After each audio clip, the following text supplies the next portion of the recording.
तो दोस्तों, आज हम श्री भट्ट ब्राह्मण कल्याण सेवा समिति उत्तर प्रदेश के कैंप कार्यालय फिरोजाबाद आए हैं और यहाँ पे जो यहाँ के इस भट्ट ब्राह्मण समाज कल्याण सेवा समिति उत्तर प्रदेश के जो राष्ट्रीय अध्यक्ष हैं पंडित रविंद्र भट्ट जी, उनसे आज विचार विमर्श करते हैं, उनके विचार जानते हैं कि 2024 में जो आने वाले लोकसभा हैं उनके लिए और भट्ट ब्राह्मण समाज के लिए वो किस स्थान पर और कहाँ पर किस किस जगह पर क्या क्या कार्य कर रहे हैं और उनका संगठन लोगों के लिए क्या मदद कर रहा है, क्या सहायक है। तो अध्यक्ष जी, पहले तो आपको बहुत बहुत नमस्कार। नमस्कार। तो मैं आपसे सबसे पहले आपका परिचय जानना चाहूँगा। हम लोग भट्ट ब्राह्मण कल्याण सेवा समिति का मैं राष्ट्रीय अध्यक्ष हूँ, जो उत्तर प्रदेश में पूर्ण तरीके से लगभग 50 जिलों में हम लोग कार्य कर रहे हैं। अन्य प्रदेशों में भी भूमिकाएं में संगठन पूर्ण तरीके से लगे हुए हैं, जो पदाधिकारी हैं हमारे। और इधर जो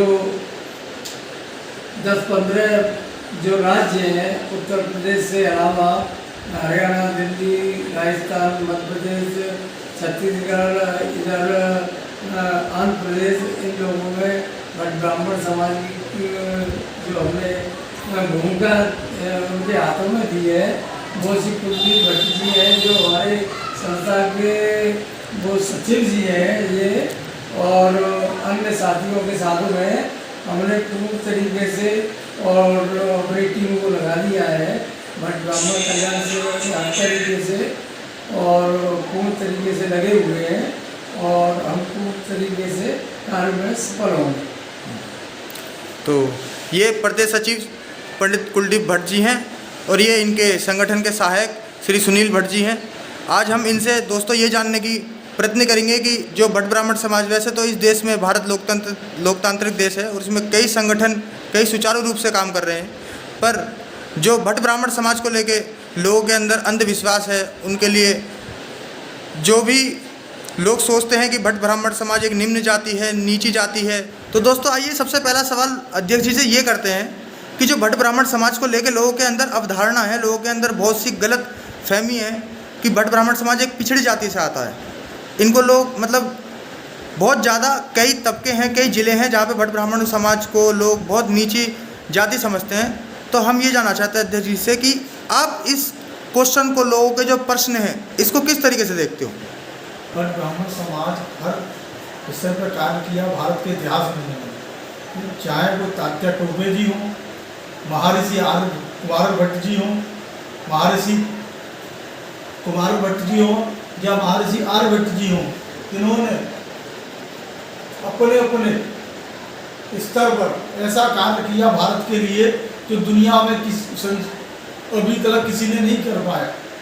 कुमार भट्ट जी ने अपने समय में देश हित में अपने प्राण तक त्याग दिए। महर्षि आर्यभट्ट जी ने पूरे विश्व को जीरो का आविष्कार करके दिया। तो कहाँ भट्ट ब्राह्मण भाई निम्न जाति के हैं? कौन कहता है? ऐसा नहीं है। और निम्न जातियों का मतलब ही नहीं, हम तो वो लोग हैं वसुधैव कुटुंब को मानने वाले व्यक्ति हैं भाई, भारत में रहते हैं हम, ऐसे व्यक्ति हैं, तो हम तो उस बात को मानते ही नहीं।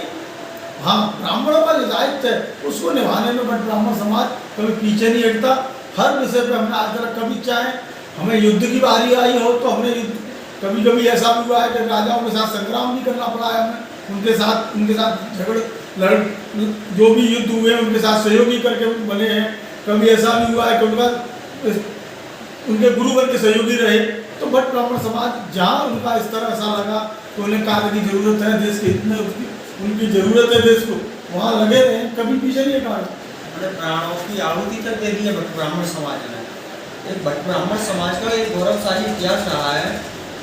तात्या टोपे जी हो, गंगा भट्ट जी हो, भट्ट ब्राह्मणों का एक अहम भूमिका रही है भारत के इतिहास में।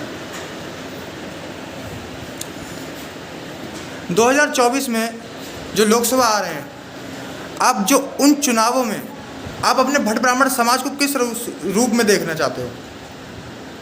देखिए, उसमें भट्ट ब्राह्मण समाज की विचार की तरफ जिस पार्टी का झुकाव रहेगा, जो पार्टी उनके हित की बात करेगी, उनके मान सम्मान की बात करेगी, उसके लिए हम सपोर्ट करेंगे और खुल करके भी करेंगे।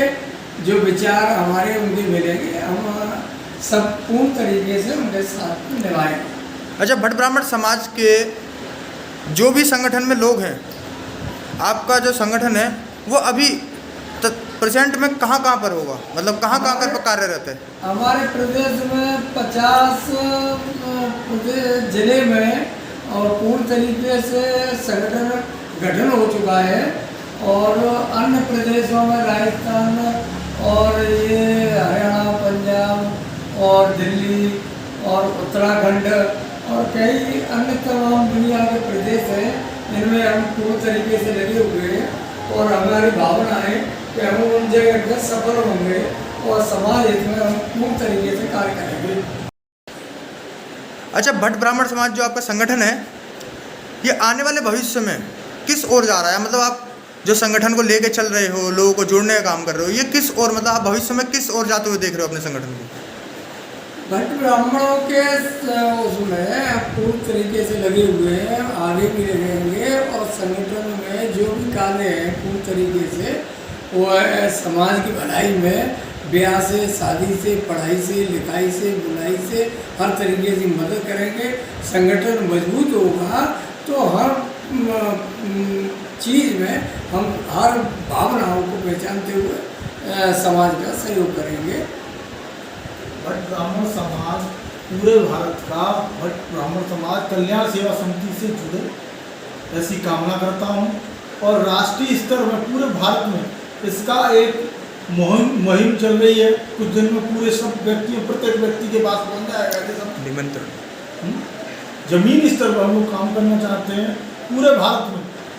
अभी हमारा कार्य प्रदेश में 50 जिलों में तो हो ही रहा है, माननीय दक्षिण बताई दी आपको, और कुछ ही दिनों में हम पूरे भारत में इसको कार्य करना चाहते हैं। और प्रत्येक भारत के प्रत्येक भट्ट ब्राह्मण व्यक्ति, भट्ट ब्राह्मण जाति के ब्राह्मणों से मैं कहूँगा कि प्रत्येक व्यक्ति इस कल्याण सेवा समिति से जुड़े, भट्ट ब्राह्मण कल्याण सेवा समिति से, ऐसा उनसे अनुग्रह करना हो। आजकल आपने देखा होगा कि कुछ संगठन हैं जो हवा में कार्य करते हैं। एक तूफानी दौरा होता है उनका और हवा में काम करके निकल जाते हैं। जो भी कुछ लिखना बोलना होता है, आप ये सर्वे सभी जिलों में जहां हमारा संगठन कार्य कर रहा है, जहां जहां तक पदाधिकारी हैं हमारे, हम लोग ना धरातल पे काम करते हैं। एक तो होता है हवा में कार्य करना और एक होता है धरातल पे कार्य करना। हम लोग जमीनी स्तर से कार्य कर रहे हैं।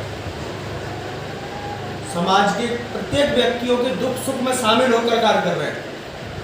अरे सुख में हम हैं तो दुख में कौन है? दुख में भी तो भट्ट ब्राह्मण कल्याण सेवा समिति है ना। तो इसलिए हम धरातल पे काम कर रहे हैं। देश के जो हमारे समाज के जो युवा बच्चे हैं, युवा बेटियां हैं, पढ़ेंगी बेटियां तभी तो बढ़ेंगी बेटियां। तो इसके लिए मैं बच्चों को आगे पढ़ने के लिए प्रेरित करता रहता हूँ कि कार्य, बट आपके पिताजी कोई भी कार्य कर रहे हो, उस कार्य को मत देखिए तो कौन क्या कार्य कर रहा है। अपनी पढ़ाई को सबसे पहले पढ़ाई को फोकस कीजिए। आपको पढ़ना है तभी आगे बढ़ना, ऐसा मेरा मानना है। नहीं, हम लोग अभी प्रदेश स्तर पर ही काम कर रहे हैं। लगभग 50, आप अध्यक्ष जी ने बताया था कि अभी 50 से 55 जिलों में कमेटियाँ बन चुकी हैं।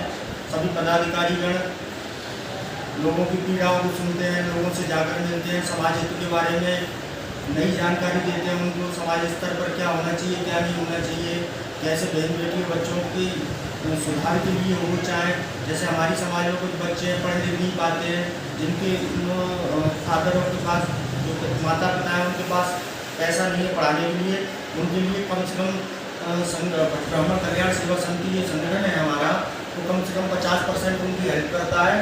और जो युवा बेरोजगार जो व्यक्ति है उनके लिए हमेशा उनको आगे बढ़ाने का प्रयास किया जाता है। ऐसी मेरी मंगल कामना है कि समाज को हर उच्च स्तर पर ले जाने का कार्य भट्ट ब्राह्मण कल्याण सेवा समिति करती है। और हमारी जो बहन बेटियाँ हैं जो पढ़ लिख नहीं पा रही हैं, उनके लिए भी डोनेशन करता है कि भट्ट ब्राह्मण कल्याण सेवा समिति जो हमारी बहन बेटियों की शादी नहीं हो पाती है, जो उनके माता पिताओं के पास पैसा नहीं है। आजकल आप देख रहे हैं कि शादियों की डिमांड बढ़ चुकी है, जिसके पास जाओगे शादियों की काफ़ी डिमांड है। जो अपनी बेटियों को नहीं शादी नहीं कर पाते हैं, उनके लिए भी ब्राह्मण कल्याण सेवा समिति डोनेशन करती है और हमेशा समाज हित में ही कार्य करने का काम करती है। और ऐसी मेरी मंगल कामना है कि समाज एक उच्च स्तर पर आएगा और इसका बहुत जल्दी ही निखार होने वाला है। तो भट्ट ब्राह्मण समाज जो संगठन है, ये जैसे कि आपने बताया कि काफ़ी ज़िलों में आने वाले समय पर राष्ट्रीय स्तर पर भी काम कार्य होगा। पर जो भाई बंधु आपके समाज के संगठन के जो भाई बंधु हैं, जो अभी आपके संगठन से अवगत नहीं है, अगर उन पर कोई समस्या है और वो चाहते हैं कि आपसे जुड़ें, तो उनका मतलब सबसे सरल तरीका क्या होगा? आपसे फरियाद लेके आएंगे, मदद की गुहार लेके आएंगे, सबसे सरल तरीका क्या होगा आपसे जुड़ने का? देखिए, उसमें जिले में वो जाएंगे, जिलाध्यक्ष जी के अवगत कराएंगे। अवगत जब जिलाध्यक्ष जी को करा देंगे, जिला टीम हमको अवगत कराएगी प्रदेश कार्यालय पे, जो हमारा आगरा में प्रदेश कार्यालय है उसमें, और हम लोग उसके लिए तुरंत तत्कालीन स्थिति में और उनके लिए जो सहयोग होगा संस्था के उन्हें कर दिया जाता है। और कई बार हम लोगों ने सहयोग भी किया है, कई जगह जा कर के संगठन के माध्यम से कई बार MP भी हो चुकी है।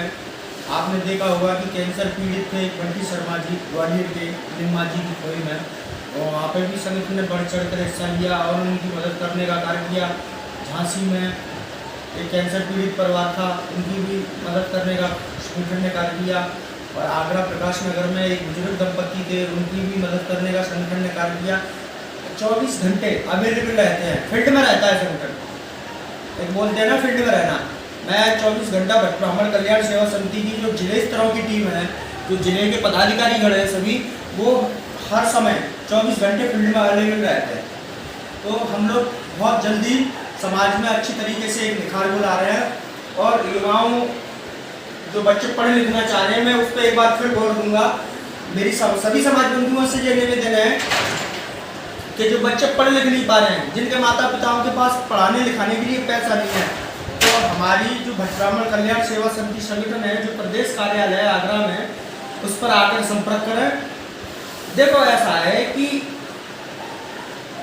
बच्चों की जो पढ़ाई लिखाई को लेकर मेरा जो बोलना है, मैं बार बार यही बोलता हूँ उसको लेकर के कि मैं ये चाहता हूँ कि मेरी समाज में एक अच्छा निखार आए।